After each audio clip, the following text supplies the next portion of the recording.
Friends, आज इस video में हम कवर करने वाले हैं इंग्लिश ग्रामर के एक बहुत ही इंपॉर्टेंट टॉपिक एक्टिव और पैसिव को।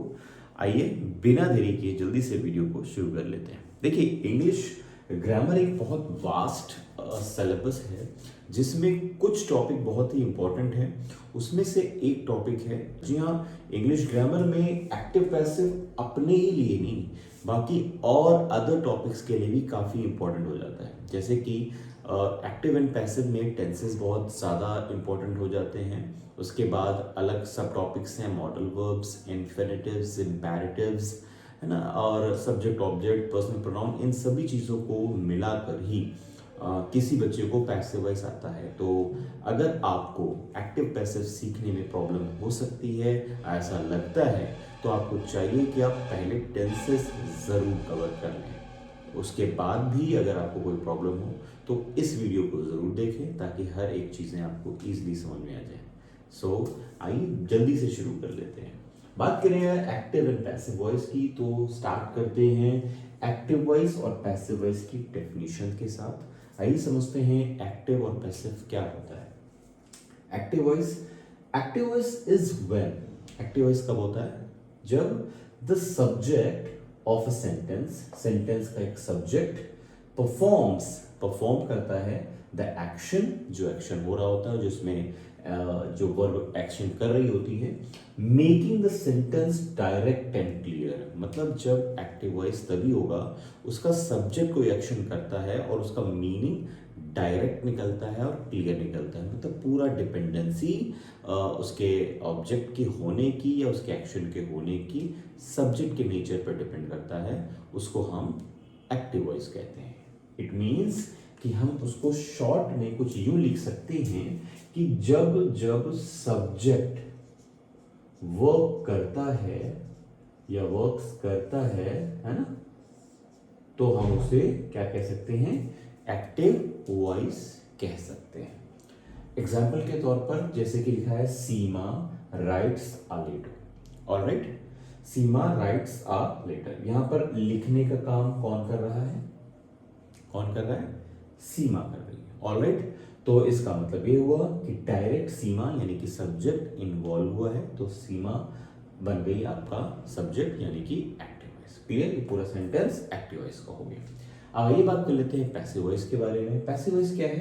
Passive voice is when the subject of the sentence receives the action. Subject action receive करता है, placing the focus on the subject और द एक्शन इटसेल्फ। मतलब तब जब उसके ऑब्जेक्ट के ऊपर डिपेंडेंसी वहां पर ज्यादा हो। या हम ऐसा कह सकते हैं कि जैसे कि मान लीजिए जब ऑब्जेक्ट वर्क करता है इनडायरेक्टली, है ना, तो हम उसको क्या कहते हैं? पैसिव वॉइस कहते हैं। अगर ये बात आपको समझ में नहीं आती है, आपको लगता है कि डेफिनेशन इतनी लर्न करनी पड़ेगी, तो आप परेशान मत होइए। बिल्कुल भी आपको कोई डेफिनेशन लर्न नहीं करनी है, सिर्फ समझना है। मोटी बात आपको यहाँ पर समझनी है कि अगर सेंटेंस में सब्जेक्ट वर्क करता है तो उसको हम एक्टिव वॉइस कहते हैं। अगर ऑब्जेक्ट वर्क करता है तो उसे हम पैसिव वॉइस कहते हैं। ऑलराइट, अब आइए हम कवर करते हैं, अगले सेक्शन में जाते हैं और वहां समझने की कोशिश करते हैं कि एक्टिव वॉइस में हमें क्या क्या पढ़ना है और पैसिव वॉइस में हमें यहाँ पर क्या क्या पढ़ना है। देखिए, अगर हम एक्टिव वॉइस की यहाँ पर हम बात करें तो एक्टिव वॉइस में हमें जो जो चीजें पढ़नी है वो आपके लिए इंपॉर्टेंट हो जाती हैं, जैसे कि tenses, modal verbs, imperative sentences, infinitive sentences. इन टॉपिक्स को हमने कवर करना है। तो ये सभी एक्टिव में मिलेंगे आपको और इनका ही पैसिव बनेगा। जो पैसिव का सबसे इंपॉर्टेंट फैक्टर है, जिसको अगर हम नहीं समझते हैं तो वो पैसिव नहीं होता, या उसे हम नहीं जानते हैं तो पैसिव नहीं होता, वो है that is form of be along with the third form of the verb. Means अगर आपकी बी की फॉर्म के साथ वर्ब की थर्ड फॉर्म नहीं लगती है तो वो लाइन कभी भी पैसिव नहीं हो सकती है। इट मीन्स कि अगर आपको ये डेफिनेशंस नहीं भी लर्न होती हैं तो कोई फर्क नहीं पड़ता, आप डायरेक्ट इस बात को समझिए कि फॉर्म ऑफ बी के साथ वर्ब की थर्ड फॉर्म को जुड़ना ही पैसिव है। अगर ये आपके हैंड में नहीं है तो मुश्किल हो जाएगा। अब आपका क्वेश्चन ये होना चाहिए कि ये सर फॉर्म ऑफ बी होती क्या है, तो आइए इसको कवर कर लेते हैं। फॉर्म ऑफ बी क्या होती है? Is, am, are present tense में, वॉज वर पास्ट टेंस में, और बी बीइंग बीइंग, ये आपको अलग से लगानी है या समझनी है। ये टोटल कितनी हो गई? 8। 3 प्रेजेंट में, 2 पास्ट में और 3 अलग से, टोटल मिलाकर 8। इनके साथ अगर third form of the verb लगी हुई है तो ही पैसिव होगा, अदरवाइज वो पैसिव नहीं होगा। पूरी बात अच्छे से समझ लीजिए।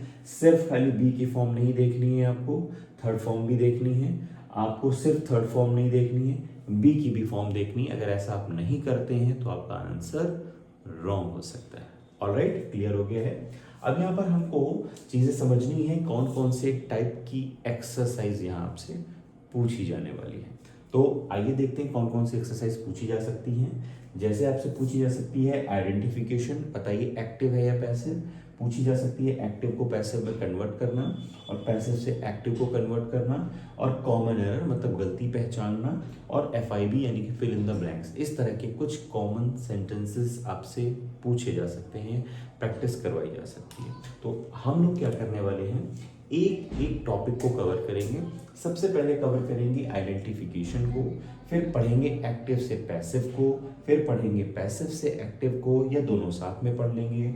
कॉमन एरर भी पढ़ेंगे, फिल इन द ब्लैंक्स भी पढ़ेंगे। ये सारे टॉपिक्स आप किसी भी क्लास में हों, 6th में, 7th में, 8th में, 9th से 10th में, या किसी भी कॉम्पिटिटिव एग्जाम में हो, वॉइस बहुत इंपॉर्टेंट है, आपके लिए इम्पोर्टेंस रखती है। इसलिए वीडियो को ज़रूर देखिए, और अगर इस वीडियो को आपने देख लिया तो अगला वीडियो ज़रूर देखिएगा, ताकि वहाँ पर हम आइडेंटिफिकेशन को कवर्स कर सकें कि सेंटेंस का एक्टिव पार्ट है या सेंटेंस का पैसिव पार्ट है।